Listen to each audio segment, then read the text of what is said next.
ഇങ്ങനെ നമ്മൾ ഒരാളെ തന്നെ കാണിക്കും.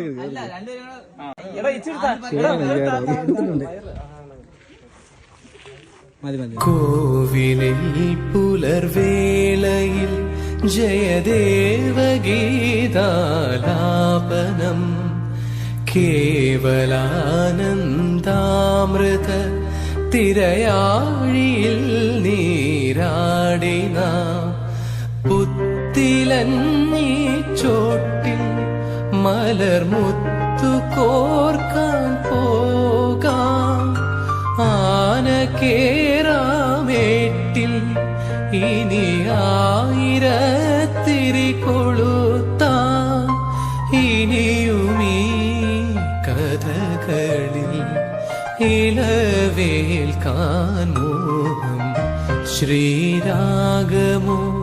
തേടുന്നു നീ വീണതൻ പൊൻതന്തി സ്നേഹാർദ്രമാ ഏതോ പദം തേടുന്നു നാം ഈ